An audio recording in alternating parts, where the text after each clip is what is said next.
Okay.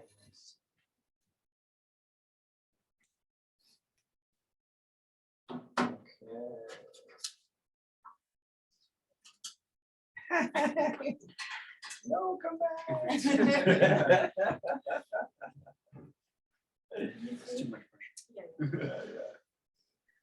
It's too much. I cracked. Can everybody here see? I guess I'll turn the monitor when they go to present, but so Clusterbusters, I think there's 3 people on that are going to be presenting about cluster headaches. I don't know if you guys all got the email invite. Cool. Okay, good.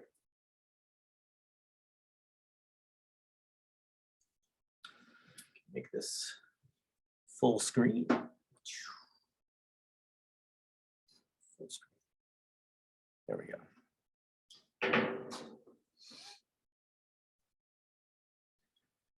All right, well, let's get started here. And if people, we need to move up, we've got plenty of seats here.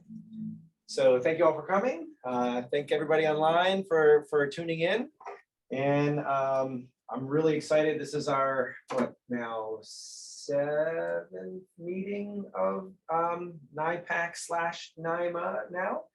And everyone, you know, just really keeps the progress that we're making really just keeps the snowball getting bigger. I'm super excited to have you guys all here in person. And we have quite a few people online here.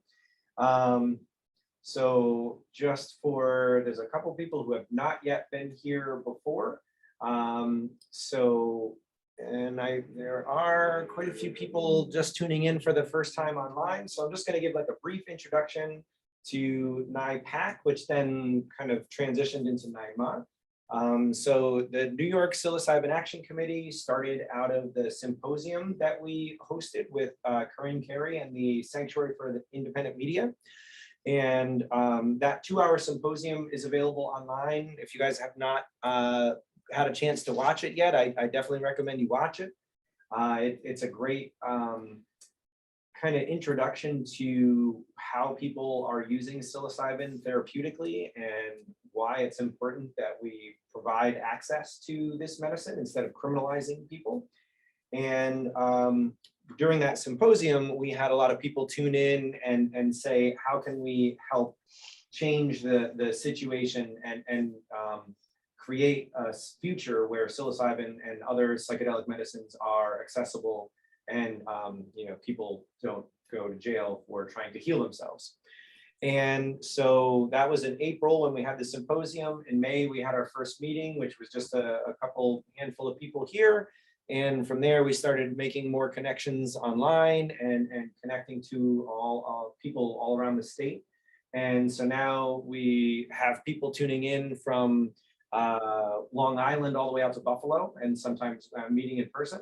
And one of our goals for the next year is actually to host one of these meetings, you know, in person in all of the different areas that people are gathering in.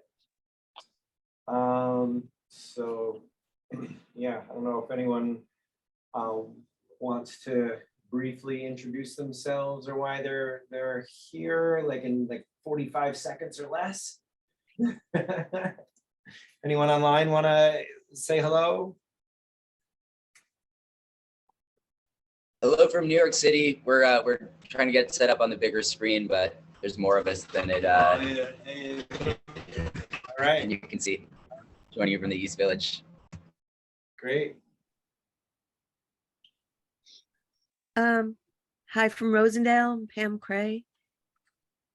All right, awesome. Thanks, Pam. Mid, Hudson Valley.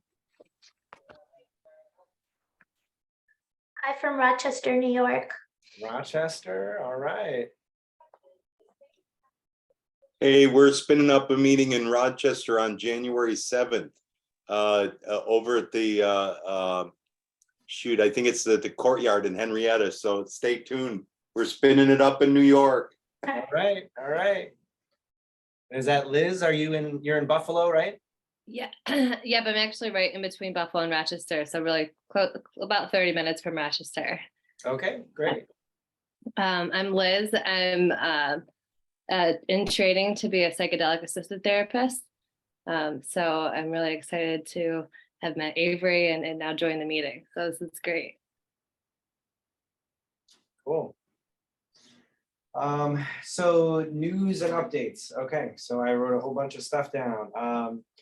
So in November, we had a Times Union article come out about our psilocybin action stuff because the mental health reporter saw that the mycelium open disc golf thing was happening. And so she reached out and was like, hey, I want to get some more information about this. And so actually Joe, who from Clusterbusters, we got his basically an interview with him, and then a gentleman who is still remaining anonymous that I'm trying to convince to be a little bit more open, who is a state trooper and Army and 9/11 responder, but he gave some really compelling testimony, and so that was all in the Times Union. And since then, I've had so many people coming in and phone calls and stuff of people that are super interested in what we're doing and how we can move forward. The trigger bill that Rivera proposed actually was voted on and passed and is, I think, Mike, correct me if I'm wrong, it is on Governor Hochul's desk right now. And so this trigger bill, basically, if the feds reschedule any substance, New York will automatically reflect that rescheduling. So the Cory Booker and Rand Paul right now are working on a bipartisan law to get Very good. right. Go to audio settings. MA and psilocybin both rescheduled so that it's easier to study. And if that happens, then New York will automatically change that law as well, which is that's really exciting. And that was done through the Senate. And then for those of you who might not know, there are 3 bills proposed in the Assembly, and we'll get to that in a little bit. Aaron's going to present about some of our legislative work that we've been doing. Linda Rosenthal has a research bill and a meeting bill. And then Pat Burke has a medical model bill that he and his team has put together. The Oregon, being the first state to actually vote across the entire state, is about to roll out their therapeutic model. And so 2023 is when the first centers will actually open. And I don't know if anyone was paying attention to other psilocybin news, but there was an actual like mushroom shop that was just selling psilocybin, and they had billboards and they were advertising. Oh yeah, they were busted and they had $13,000 in cash taken. You know, but what a, you know. That sucks. I mean, I'm all for prohibition, but that's, you can't, like, what did they expect? What did they expect? Because it was not legal in that way yet. Yeah. But I think that, you know, obviously there was demand because they had people lined up all the way down the road, you know, for days. And I think that that's something that, you know, we are going to continue to see, because in British Columbia, there are mushroom shops and it is illegal, but the police aren't doing anything about it. So that's something that, you know, is, I think American police are less inclined to let things like that slide. I think partly because of how they're funded, just a personal impression. Yeah, so Pammy, Robert, who I don't know that Robert is on the call, and Corinne and I kind of got together and worked on revising the New Yorkers for Mental Health Alternatives statement. So Pammy, do you want to take a second to kind of talk about that? So basically the statements that we have now, the mission that we have now, are original from, can you guys hear me? I'm okay? Yeah. Are original from the original, sorry, Luna wants to be involved. The original NYMHA website, And we just updated it just a little bit, just so we have a more focused, clear line ideal of what we want to represent as a group, as an organization. And, I think NYMHA and NYPAC will kind of roll with the same sort of statement across the board. If not, NYPAC might change slightly a little bit more towards psilocybin, where NYMHA is above all with all the plant medicines and therapeutic uses. So the statement reads, New York for Mental Health Alternatives seeks to educate the public and policymakers about psychedelic substances for the well-being of New York residents, as well as for therapeutic use. In support of this, we aim to provide New Yorkers with legal access regarding the growth, possession, sale, and consumption of psychedelic and psilocybin-containing fungi, and to spread awareness about the benefits and safe use of such substances. Our two-pronged mission for supporting both Pat Burke's bill and Linda Rosenthal's bill is to, one, create immediate equitable access to psychedelic-assisted therapies and facilitation, and two, end psychedelic prohibition by terminating penalties for adult use, possession, and non-commercial cultivation of naturally occurring psychedelic substances. And what Bill and I, what Robert and I have put together after that was some supporting statistics and useful information that help to really track out our statements, kind of like support them and kind of like explain extra, like from like Oregon and from Colorado and what they've done. So hopefully we'll have some examples that we can pull from as far as how we want our support to look like. And that's kind of it. So, and hopefully at some point, like once we have it all out and together and formatted, it'll be available on the website in a way that's easily digestible, we can easily share it. And yeah, that's kind of it. Awesome. Thank you, Pammy. And so along with the development of NYMHA and how we're trying to establish that as the umbrella organization under which all these other kind of advocacy groups will operate, we are now seeking some fundraising, and Bex is our treasurer for NYMHA. She's going to talk a little bit about the finances so far, but one of our goals is to hire some people part-time, and that will be paid out of the NYMHA funds in order to help just handle the logistics of running this organization.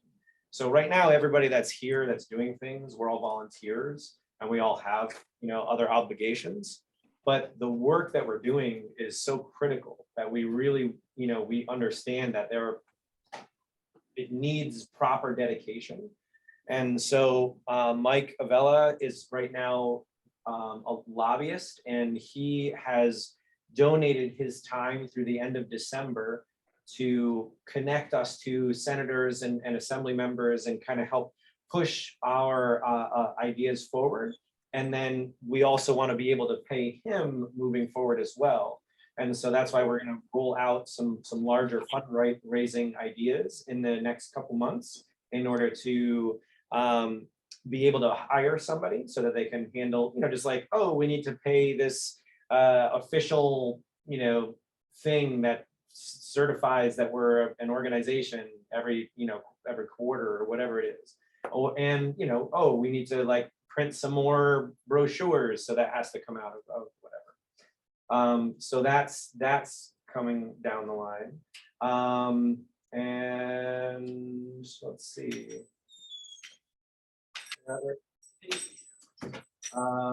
Yeah, so those are some of the larger updates that are broad updates. And without further ado, I want to introduce the Clusterbuster folks.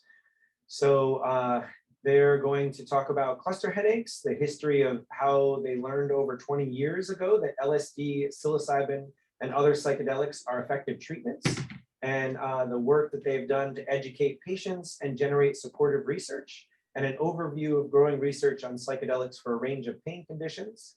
And we have Bob Wold, Kevin Lenaburg, and Joe McKay as the representative. So without further ado, if you guys want to, flush out that introduction or however you want to do it. Thank you so much for being here. That sounds perfect. Thank you, everyone. We're going to go ahead and start with our board member, Joe McKay, going first. We'll divide this into 3 parts, and then we'll welcome questions once we're all done. So, Joe, take it away. Hi, everybody. My name's Joe McKay. I'm a retired New York City fireman.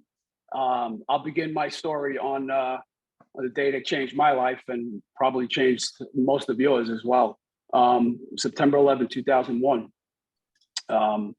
That morning, we had a fundraiser planned for a fire department on Staten Island at a golf outing.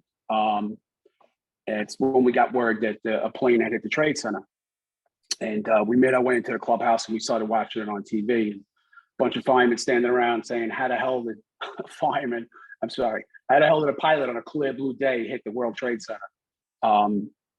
Anyway, I called a firehouse. I spoke to Shotzi. Shotzi was a fireman that was working that day on duty. I was actually going to work that day, but it was his tour, and he said, "You work." He said, "I'll work, and you go do the fundraising thing." And we talked a little shop, fire department stuff, saying that how unbelievable the fire conditions must be in that building and how many lives were at stake. I hung the phone up shortly after that. We all watched the second plane hit the tower on TV. So at that point, we knew it was no accident. Commandeered a bus and made our way into Lower Manhattan. When we got there, it's, everybody's seen the video. But to this day, I haven't seen any video that really gives a true feeling of what it was like to be down there in those early moments. It's like an apocalyptic movie. Everything was burning around us. And, death and destruction was not something I had even imagined. But we got to work. We were digging and putting fires out for the first 48 hours.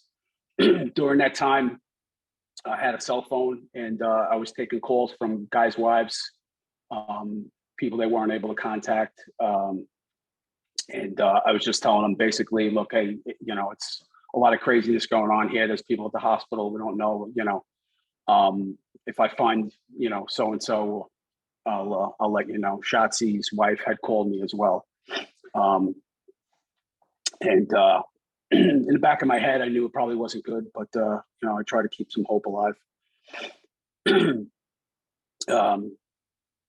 days later, we had a list of the missing. Shotzi was on that list, as well as 3 other guys from my firehouse, and 26 of the 343 firefighters that were killed that day, I was on a first name basis with. So yeah, it was pretty tough. In the days and the months following, we were working on the pile. If we weren't working, we were in the firehouse covering the tours there, going to multiple memorials and funerals every day, day in and day out. This was a low point in my life. I didn't think it could get any worse. And then 6 months after, I had my first cluster attack. Wow. I try my best to describe it, but how do you describe the worst pain known to mankind? It was about 1 a.m. I had just passed out on a couch, and I woke up and felt like someone had just stabbed me in the eye with a hot poker, heated it up over the stove and just stabbed me right here, right above my left eye. And it just kept twisting that hot poker. Scared me. Never felt anything close to that, pain-wise. I've been burnt. I've had plenty of injuries. This was on another scale. I was scared. I thought I was dying. I thought I was having an aneurysm. I made my way to the emergency room, and a couple hours later, they sent me home with no answers. It happened again.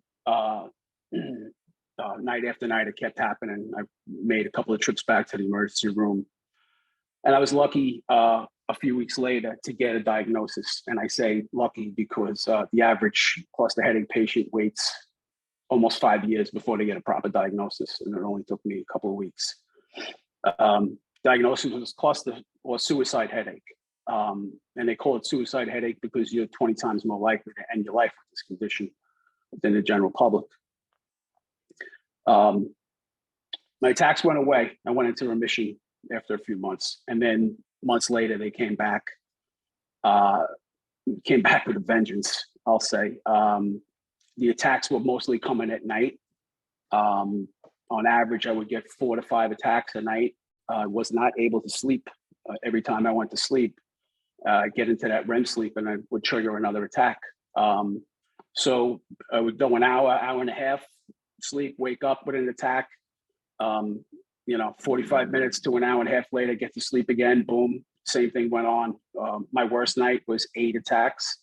This goes on day after day, to the point where, I couldn't function anymore. When you're not sleeping like that. And even during the day, like even trying to take a nap during the day, you're pretty much guaranteed an attack, as soon as you fall asleep. I'll say this, I'm lucky again. I'll say lucky because I missed a lot of time off from work, and the fire department doctors really were very understanding, and they gave me the time I needed. And not every cluster headache patient has that luxury. A lot of people end up losing their job, and they end up losing their health care as well. And now, now you're dealing with this suicide headache, and you got no help, and you lost your job, and you can't take care of your kids. But this is the reality. Like I said, taking a nap, even something as simple as taking a nap would cause an attack. I didn't find out till years later, actually, that things triggered attacks. For me, it was sinus flare-ups, stress, changes in sleep patterns, alcohol, and these were all things that firemen, were used to. You don't sleep right, and during those early months, we were doing a lot of drinking. It was funerals, and then when you're done with the funeral, you would go meet the guys and decompress at the bar, and then show up the next morning at work. But over the years, I had tried many medications.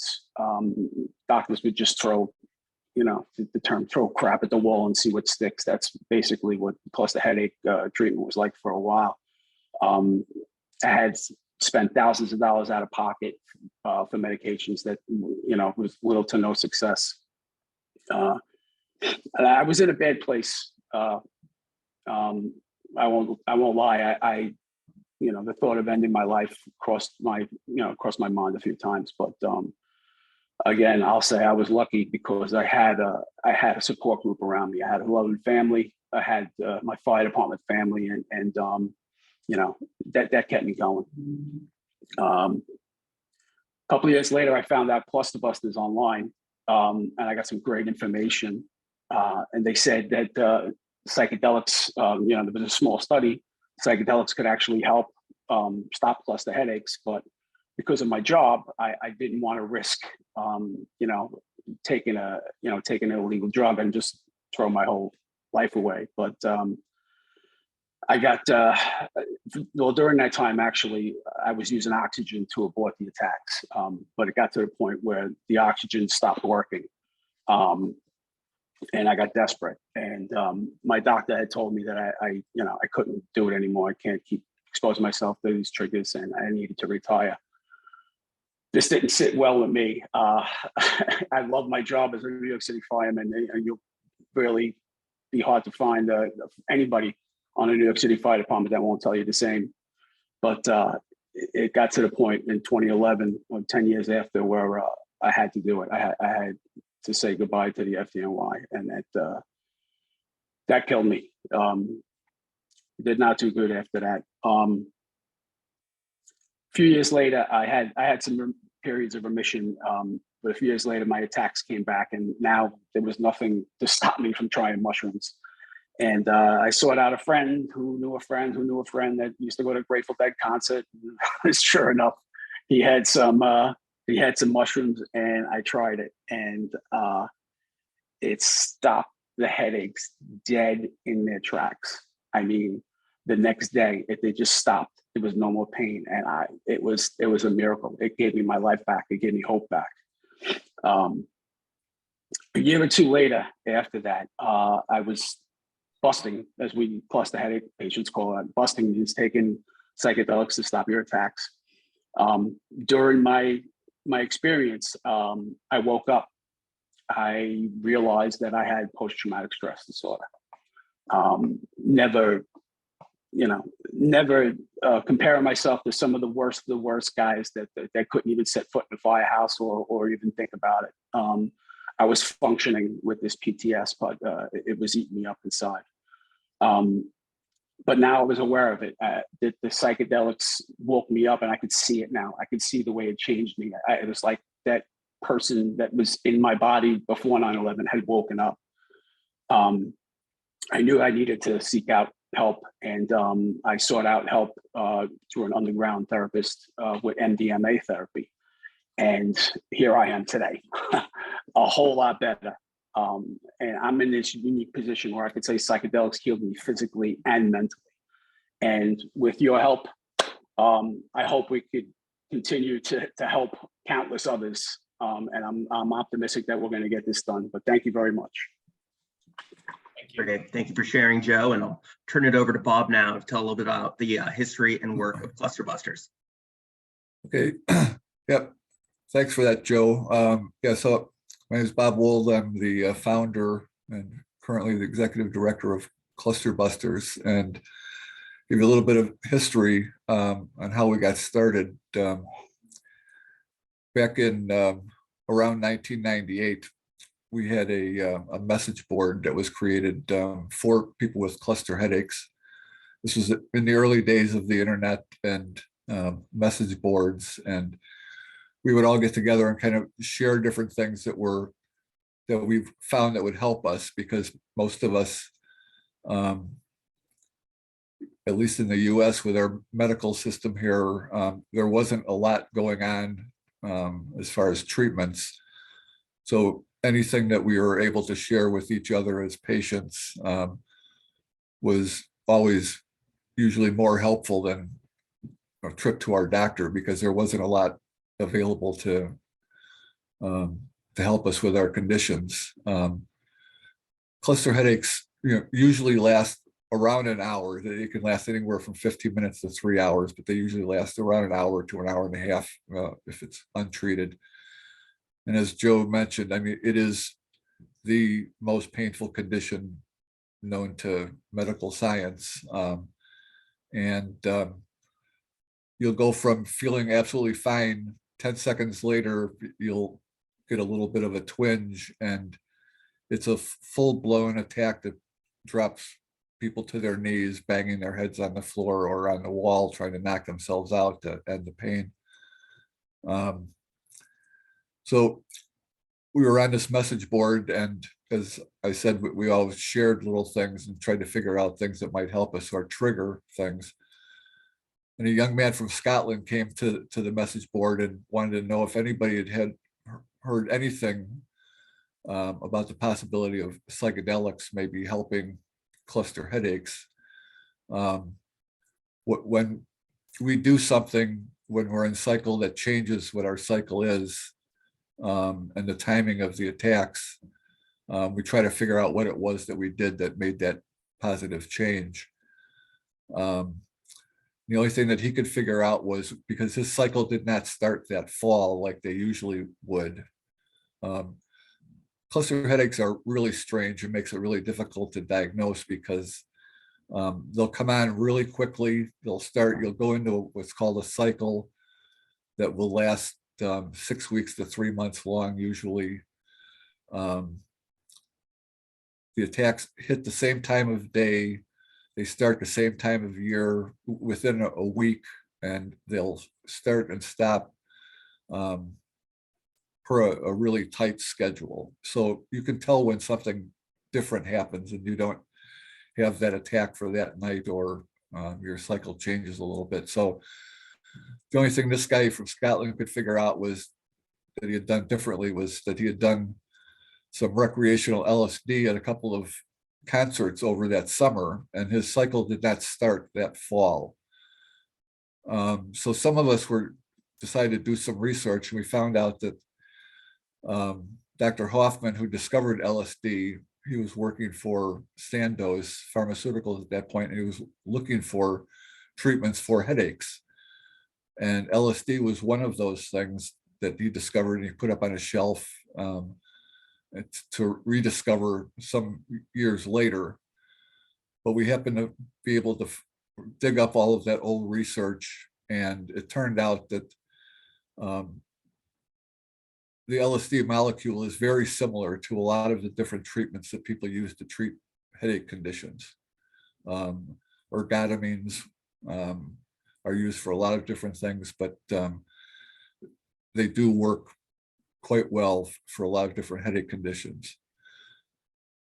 So those of us on the message board were thinking about trying LSD, but LSD at that point, and it still is, it was very difficult to locate and get our hands on so we could try it. So further research showed us that psilocybin was really close to LSD on the molecular level.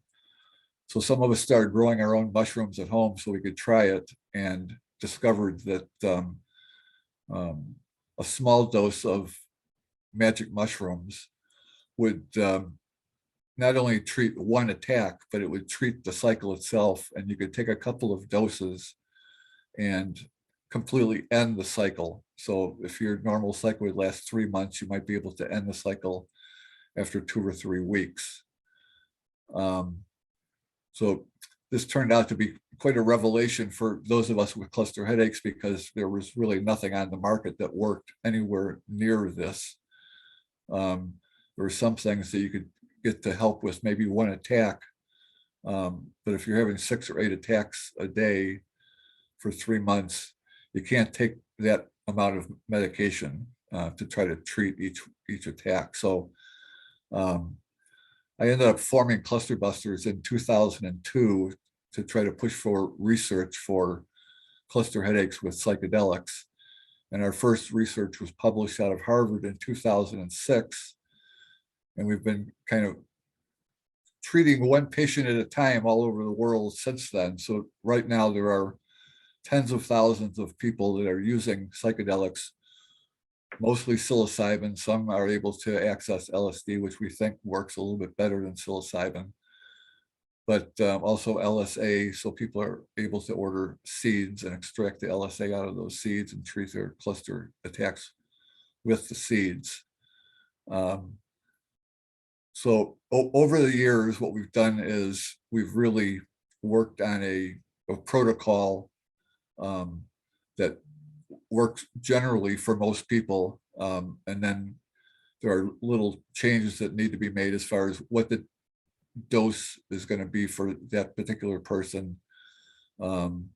It's usually, for those of you that are a little familiar with magic mushrooms, we use dried mushrooms, and weighed out at about 1.5 grams is usually the dose that people are taking. And they'll take a dose once every 5 days until their cycle ends. But some people end up needing a little bit less, some a little bit more. Some people need more than 2 or 3 doses. They may take 4 or 5. But so each person is a little bit different on what the dose is going to be, but we've really worked out the protocol that seems to work for people.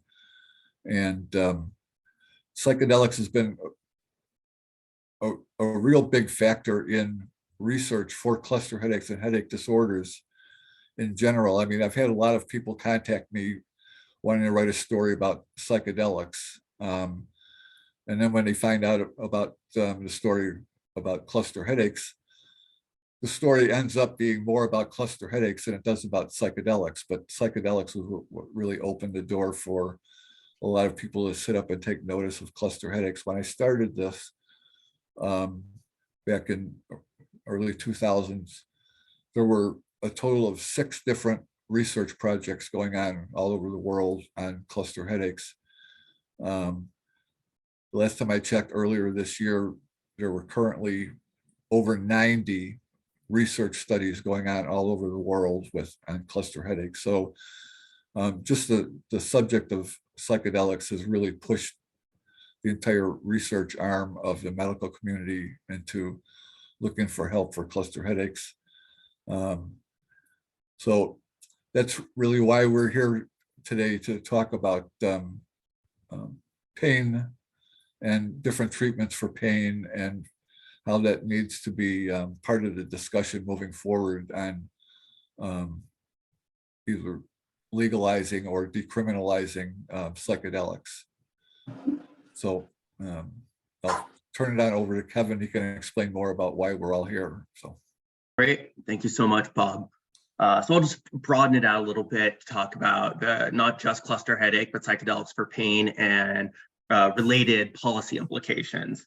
So a framework that I use to think about the ongoing clinical research around psychedelics is 3 waves.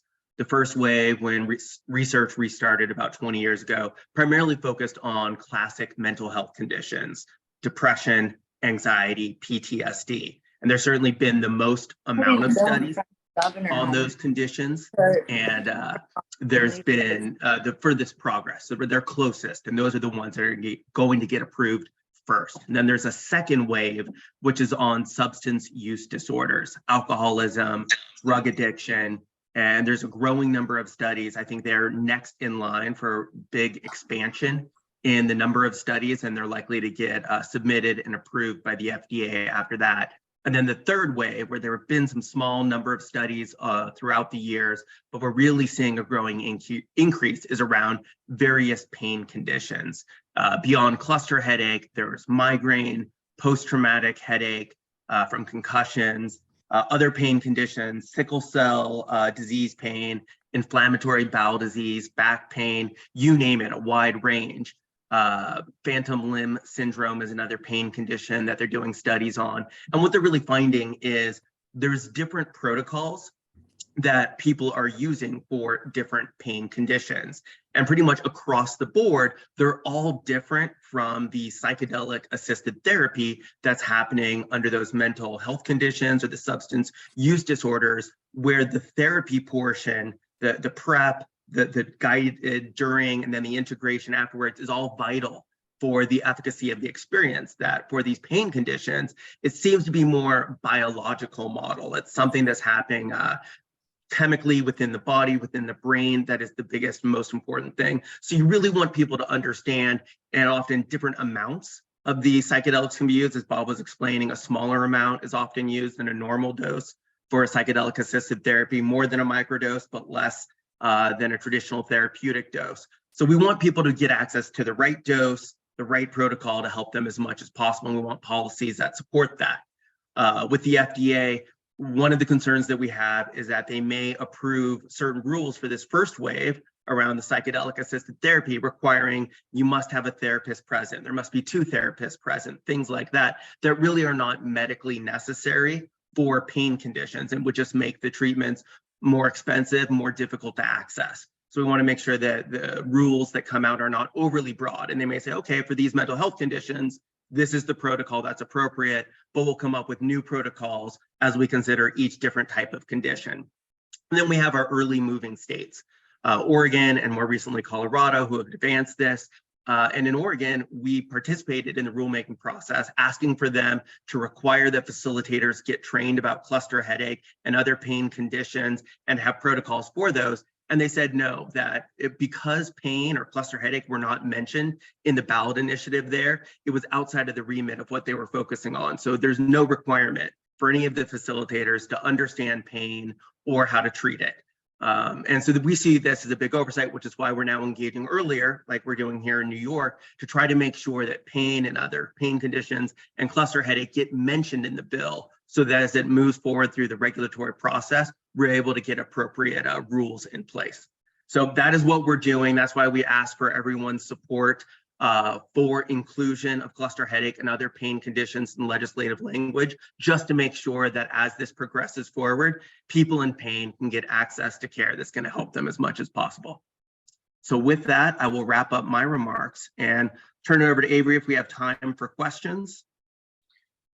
Yeah, I just want to say thank you guys so much, Bob, Joe, and Kevin. And it's atrocious that it seems like a pure oversight led to people not being able to get access to the help that they need. And thank you so much for bringing this issue to light. And I hope that we can bring this to the lawmakers. And I know we did get some chat things here. So let's see if anything is a specific question. Dr. Jana asked how common are cluster headaches and what's the prevalence, but is that like amongst general people, or, oh, you already answered. Yeah, the general public, it's about 1 in 1,000 people. So for Americans, that'd be about 350,000. And it may be a higher prevalence than that just because it is so widely misdiagnosed and underdiagnosed. A lot of people get told they have migraine when in fact they have cluster headache. And there's pretty significantly different treatments. Not many people with migraine get treated with the high flow oxygen. And it's in migraine, it's only very beginning that people are talking about psychedelics there. So getting the right diagnosis helps people to get to better treatment options more quickly. Wow. And then Mike asked, what's the efficacy? Does it work for most people? And then Bob already answered, says it does work for most people, 80 to 90%. Never go back to pharmaceuticals. And that's just absolutely incredible. MAPS recently published phase 3 trial studies for MDMA and PTSD. Great results. Yeah, that one, just to add in, it was very interesting in that they asked people who were just in a trial for PTSD. They said, oh, by the way, do you have pain? And if so, answer this pain scale questionnaire. They went through the treatment. They asked them after the treatment, by the way, has your pain changed at all? And they found that the pain had gone down significantly. So another thing that we're advocating is adding these pain measures to a variety of the other studies so we can try to get more data showing this positive effect on pain. So someone, Jose asked, is how can you get supervised treatment at this time? And really, it sounds like for pain management, you cannot. Is that correct? The way that people do it is they reach out to Clusterbusters, and then Bob gets on the phone with them, and one person at a time. Bob, you can speak to this, talking people through it. And then we have various resources on the website, but it does take some dialing in. I know, Mike, you got your hand up. Hey, yeah, so just, I think this is all awesome, and I know a lot of the stuff we talked about has been about mental health, but we haven't really talked about the pain relief.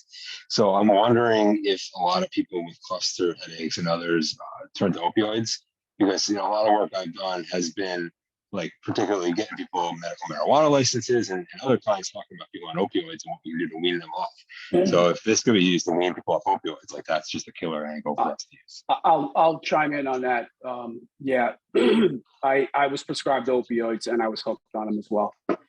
And this was that part of that revelation of me realizing when I had that experience and I realized that I had post-traumatic stress, that was part of my realization.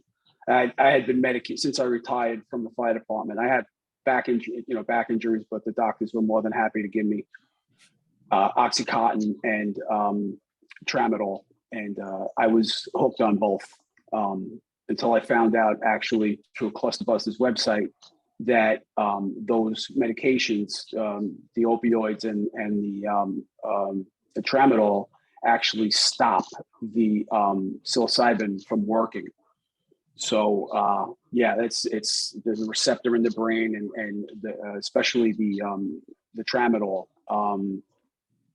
It's a mild SSRI, and any type of SSRI will stop the effect of psychedelics to treat cluster headache.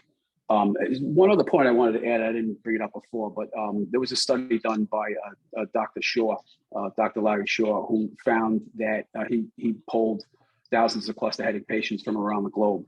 And he found that you are more likely than not to have post-traumatic stress if you have cluster headache. They go hand in hand. That's not a fact that gets thrown around a lot, but it's true.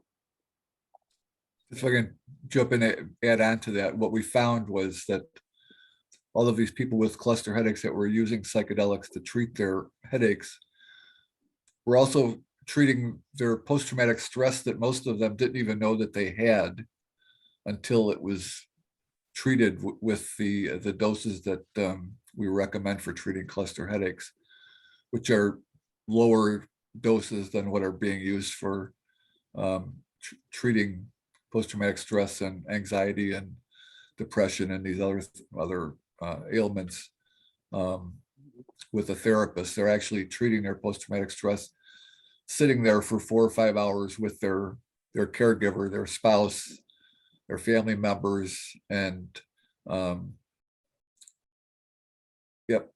sometimes your spouse is a better therapist than somebody that you're going to try to make an appointment with 6 weeks down the road. So it's a huge part of what people with chronic pain are able to do is treat their underlying comorbidities such as post-traumatic stress at the same time. And it's not a treatment that they need to take every day. So, and as far as the opioids go, there really shouldn't be prescribed for cluster headaches because they're too slow acting. The cluster attacks come on very quickly, like I said, 10 or 15 seconds from 0 to 60. So it doesn't do any good to take a pill because the attack's full blown by the time it starts acting at all. But a lot of doctors don't know how to treat cluster headaches. So a lot of people with clusters end up on opioids. So it would be really helpful in getting people off of pain treatments such as opioids that are getting them into trouble if they can occasionally use psychedelics at home. So It's one other point I'll add on to that, Bob, is attacker. I've been to the emergency room plenty of times, and I've been pumped up with all kinds of exotic painkillers, and never once did I receive anything in the hospital that actually stopped the cluster headache pain. It only made me not want to bang my head against the wall.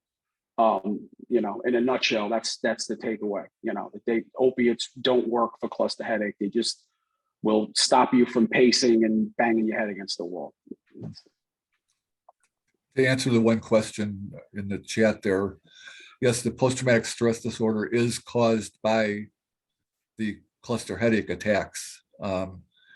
That is really the traumatic event that people go through, and unfortunately, a lot of them go through that kind of a event 6 or 8 times a day for 3 months.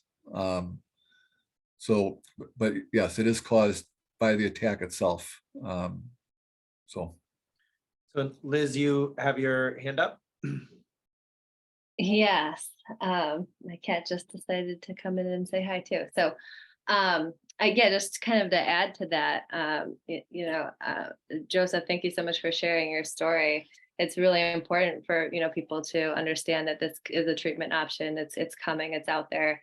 Ketamine is the only thing that's federally legal, and with that, there's still some kind of debates around ketamine and what it's a good fit for and things like that. PTSD is one of them, but definitely MDMA sounds more suitable for PTSD, and kind of talking more about the pain situation and something that might be overlooked sometimes in the doctor's office, or depending on what doctor you're going to, is like, what's the root of it? And, is it a traumatic event or is it more medical? And, with the psychedelic medicine, like being able to, I'm sure, we could have a whole nother session about what it does to the brain and things like that. But at least with MDMA, I know that while reprocessing the trauma, while you're under the medicine, it widens this like window of tolerance that you have. Be able to like withhold traumatic memories, the painful memories, which comes, what happens in the amygdala, or I'm sorry, the hippocampus.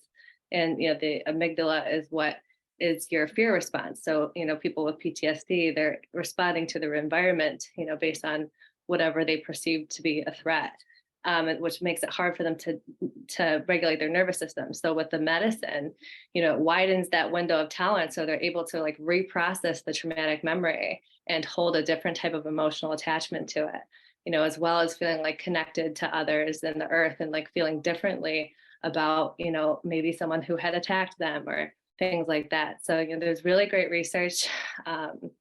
I can't give out too much information while I'm in school with the math stuff, but there's stuff that's public and that's published. But if you guys like want more information, like more articles and stuff like that, I could leave my email address, and I could, be glad to provide what I can. Thanks, Liz. Does anyone here have a question related to the cluster headaches or anything? Oliver? Like, what is the usual suggested dosage?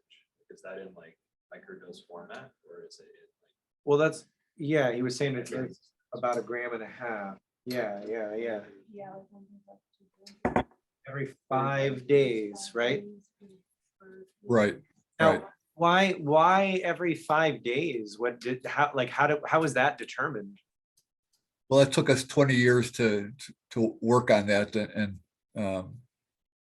come down to the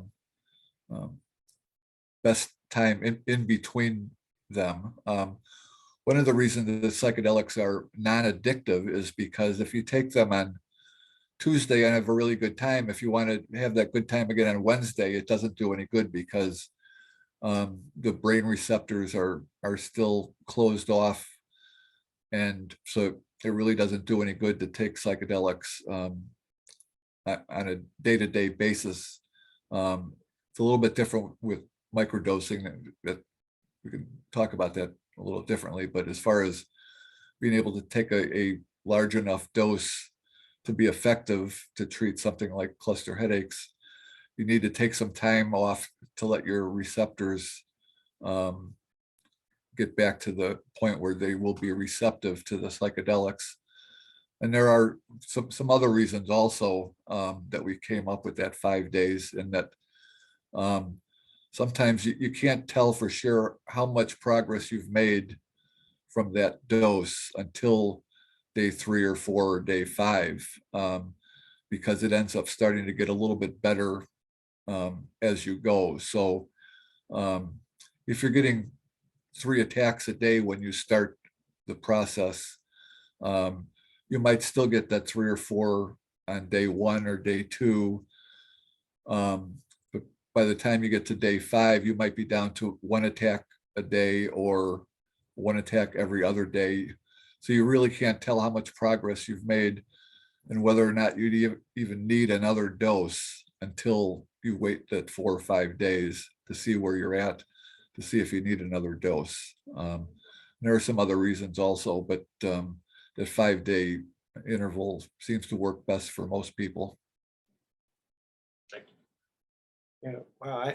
I'm looking at our online. I don't think is either Alyssa or Juliana on from Rosenthal or Burke's team. I really wish that they had been able to see this, and I hope we can dial them in, because I think this is critical that any legislation moving forward allows for pain management as a discrete need and authentic use. That this is just incredible.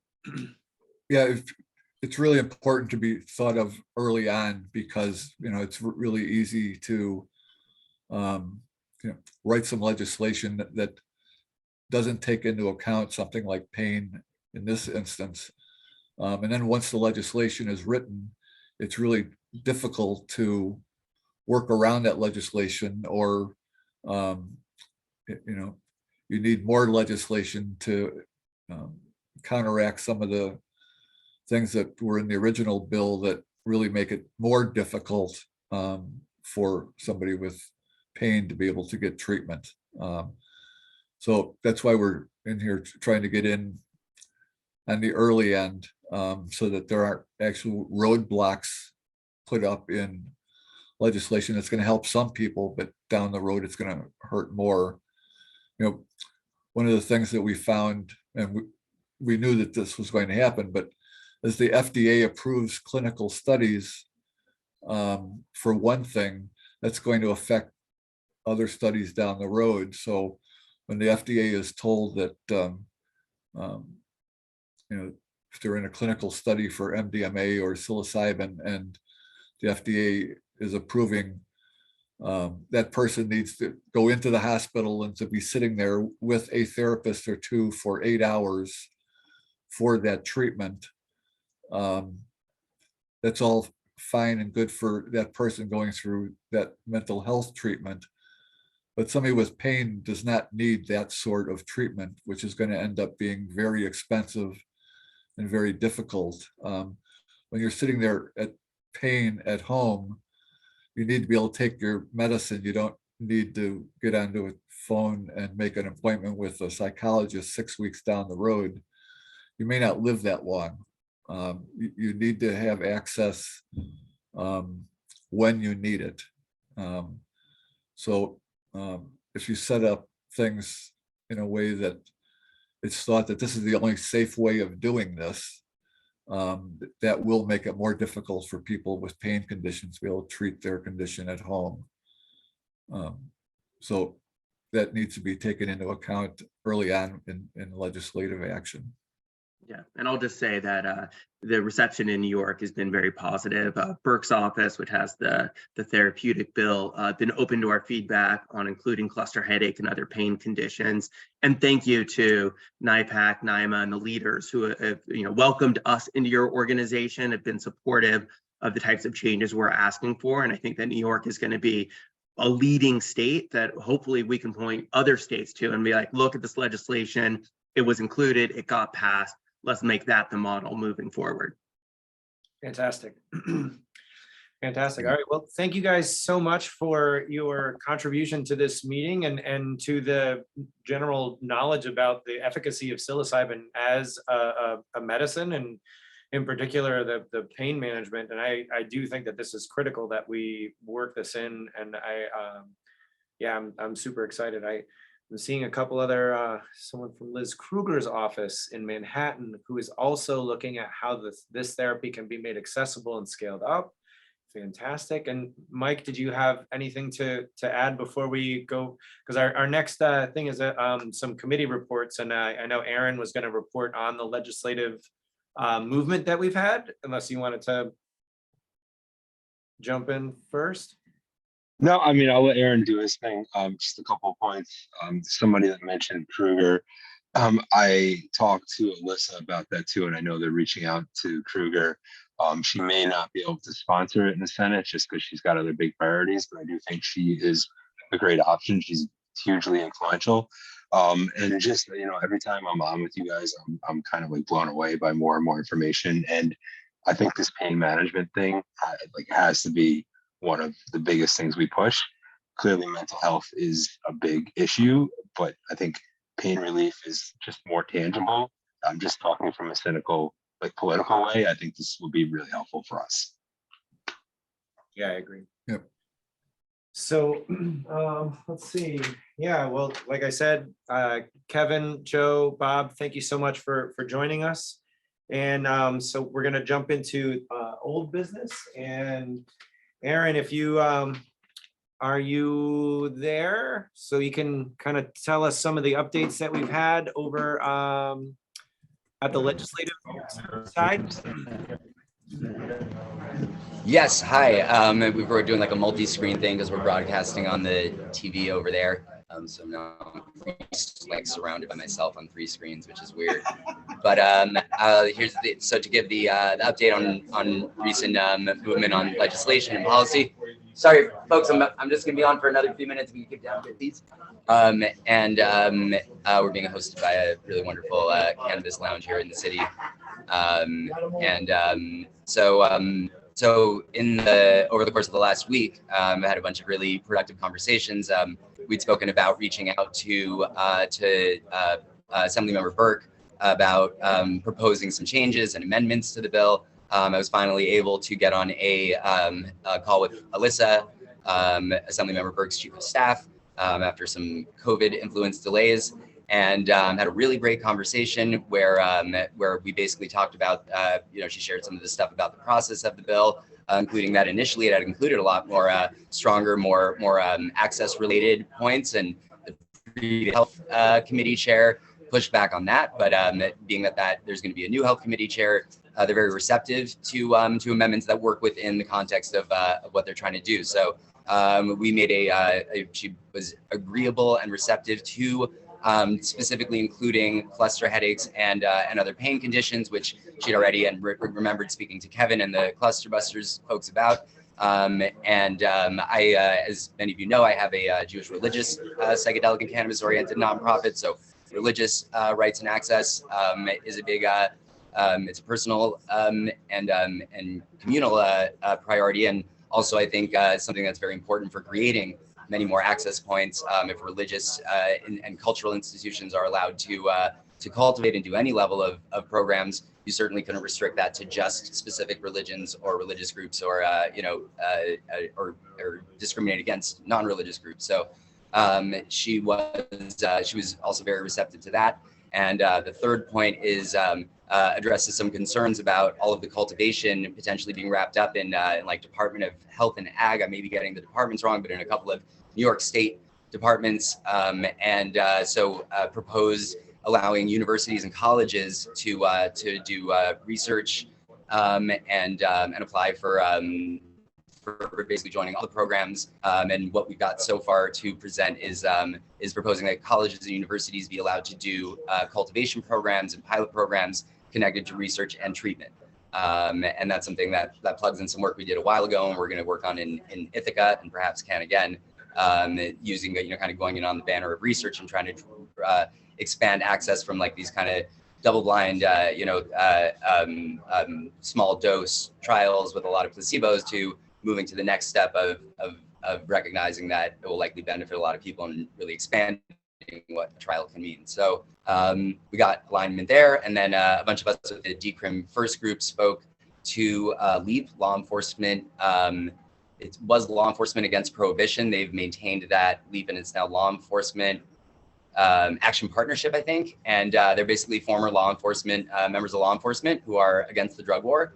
And we spoke to Chief Brendan Cox, formerly the police chief of Albany, and some of the other leadership of that group. They're very aligned with supporting decrim and overall and the importance of psychedelic decrim and psilocybin decrim and access, and to really speak in support and defense of both of these bills. And just to really they agreed to they have 12 speakers listed that are from New York. Agreed to make as many of those speakers as possible available to talk to legislators in support of whatever we feel we can best push forward, and offered as well to write a couple of op-eds and pitch those. They've got a great media department, and we've got another couple of. Was there anything else specific from the LEAP thing that you recall that I'm forgetting? Yeah, they're also down to do like a press release and statement kind of thing that we could then use. And trying to think if there is there anything else? Avery, I know we touched base before. I don't remember if there's anything else that I wanted to update on, or should. No, I mean, I think that we talked specifically about the meeting in the Hazy House and trying to activate other groups to meet as groups too. I think that's going to be a critical thing. And I met with the director of a local performing space here in Troy, the Troy Savings Bank Music Hall, and he was very open to allowing us to use his space as a gathering point and a conference center. So when we do the rally at the Capitol for when the bills are launched, I'm going to work with him to basically kind of host something in person there at the music hall, so that we can kind of either before or after like gather and have like a big like in person kind of meeting place. And so that's going to be one of the things that we're planning moving forward. So is there anyone on the events committee here now? I don't see anybody. Oh yeah. Yeah, we have to, I know, I tried to post some things on Discord. Yeah. I think it's just trying a new technology, but Yeah. I definitely think that we, need to start planning some concrete things for 2023. So yeah, Aaron, thanks so much. And yeah, do you have anything else you wanted to add?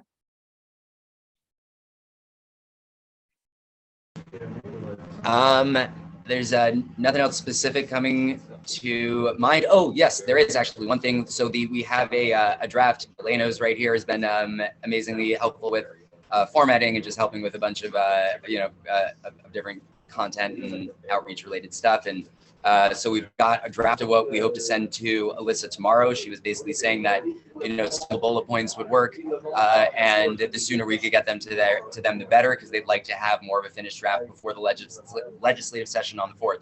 So I'll share the link over here right after I stop talking, and then and please, if you've got ideas and stuff to share, please share in comment form, including if there's anything that just could be more specifically worded. If any of our lawyers or anybody with legislative experience can think of how to tweak the wording just so it's kind of easier for them to adapt into legislative language, that could be great as well.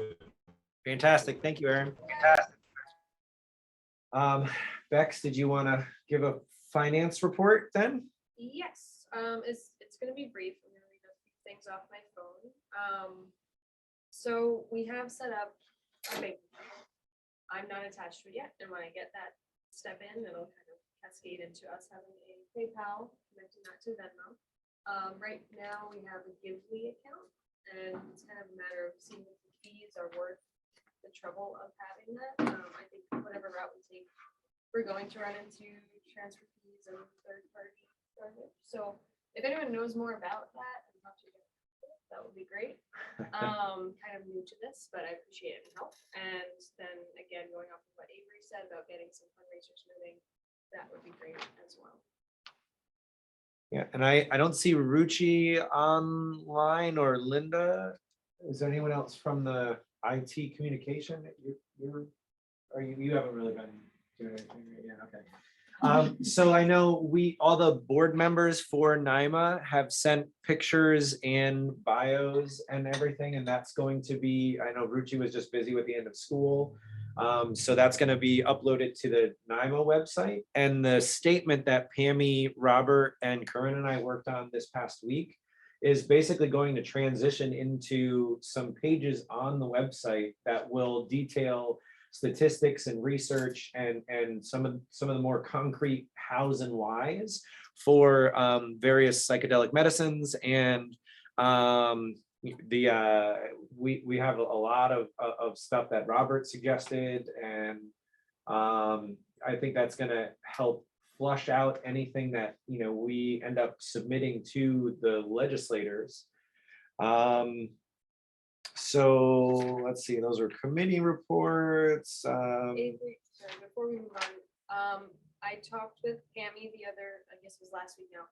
If anyone's interested in creating like advertising and content for the Instagram and the website and kind of design elements, that would be really helpful. We have a couple things moving, but could use a few more things. Yeah, absolutely. Awesome. Can someone repeat that? I couldn't hear. Oh, Bex was just saying that she had talked to you and looking for more content creators for the website and social media feeds and stuff. So new business. Corinne, did you have anything specific that you wanted to bring up for new business? I was going to talk about upcoming things. Can I talk about our breakfast meeting? Corinne? So I know one of the prongs that we wanted to focus on so in addition to meeting with state legislators, we're going to start meeting with more local legislators, and we have a meeting coming up next Monday with 2 of the Troy council members to see what the interest is and how we could move forward with some kind of either deprioritization or decriminalization locally here in Troy. And I know if anyone is in another jurisdiction, I think that was going to be, if we could start working in parallel across, multiple jurisdictions and meeting with local politicians to help, start these discussions. I think that is also going to be a key factor in, just spreading awareness and getting people to, be open to this change as we move forward. And so upcoming events, January 10th is our next meeting, and I have invited the Chief of Police for Troy, the Rensselaer County Sheriff Department, the Rensselaer County DA, and a representative from the state troopers to have a law enforcement roundtable. And Aaron has also talked to former Albany Police Chief Brendan Cox, and he's going to participate. So we're going to have people from those departments, hopefully in the same room, talking about what they see as hurdles moving forward into a future where psilocybin is accessible. And I'm personally curious to find out what the current state of psilocybin related crimes are. And, you know, really, but, and, you know, why, you know, what their attitudes are towards that, you know, as exists. And I, you know, because it really is not a question of if at this point. I feel like it's a question of when. And, you know, it really is getting the law enforcement open and on our side, I think is going to be critical for, you know, moving forward at a sufficient pace.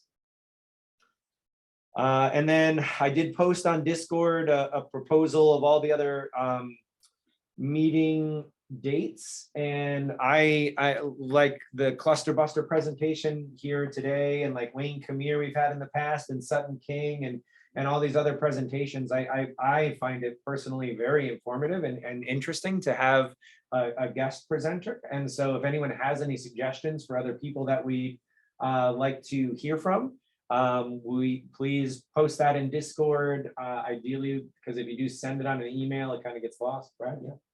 This is going back a few, you were talking about decriminalization in Troy, and I was just curious if anyone knows, I'm not from Troy, like where were they on like pot or marijuana way back when? Like we know what their attitude has been? Is it even relevant now? That's a good question. Yeah. Yeah, whether like the legalized. county or the city like voted to disallow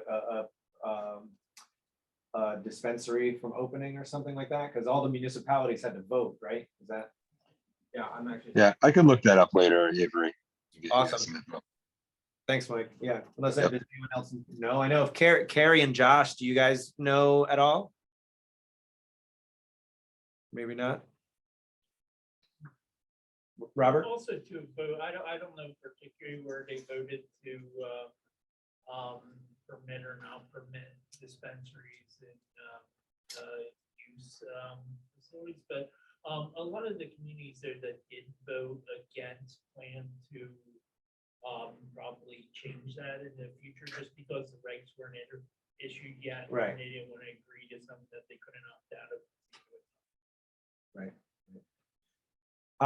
So the two kind of dates I tentatively put on here though is for March 7th, that we should have that as a concrete like planning for the lobby days, because March 20th through the 24th is that week that we have the 17 tables or so that will be in the corridor that all of the legislators pass. And we have Clusterbusters, I think we have Brooklyn Psychedelic Society, I think we have the Psychedelic Sisterhood, and a couple other groups that are going to be occupying those tables and advocating for access during that entire week. So we're going to be, you know, faces in the crowd, you know, asking all of the legislators for their attention and for their consideration. And then the June 13th, I don't know when the actual legislative session ends. Oh, 12 tables, Corinne corrected. But June 13th is the meeting in June, and hopefully that's just a big party where we're celebrating that the law passed. Yeah,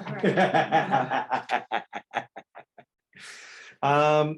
So yeah, if no one else has any other questions, comments, or concerns, that's all that we had.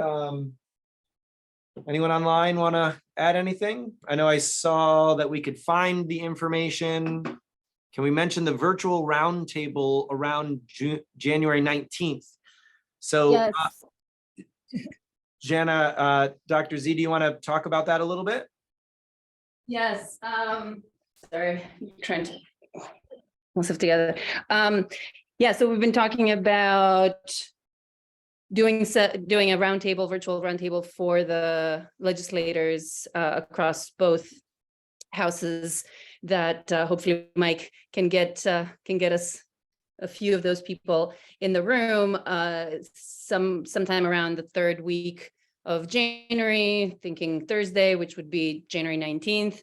And I started a Google Doc with potential speakers across a variety of sort of categories of people. So I'm gonna put this in the chat and someone else can put it in the Discord. I'm sorry, I'm not on Discord. So if someone can add it there and if people wanna just brainstorm different people who might be good speakers for that roundtable. And then I think there was a suggestion that we might wanna do these kind of on maybe a monthly basis or something like that. So we could have different people obviously come to different ones, but ideally starting Jan 19th. Fantastic. All right. Thanks. Does anyone else in the room have anything to add? All right. Well, thank you all for tuning in. And I am really excited. I think 2023 is going to be a really exciting year. And I am really happy that you've all dialed in and are interested in helping us move this forward. And the only thing I would ask is that everyone, wherever you are physically in New York, just start activating people, because I think the more that we get other people involved, and even if all they do is send an email to their local representative, that's going to help move the dial, because that's going to help us get those the Senate sponsors and other assembly sponsors. And if we can get even 15 people in every county to contact their legislators, that's going to be huge. That is absolutely going to be huge. So yeah, so thank you all for tuning in, and see you next time. See ya.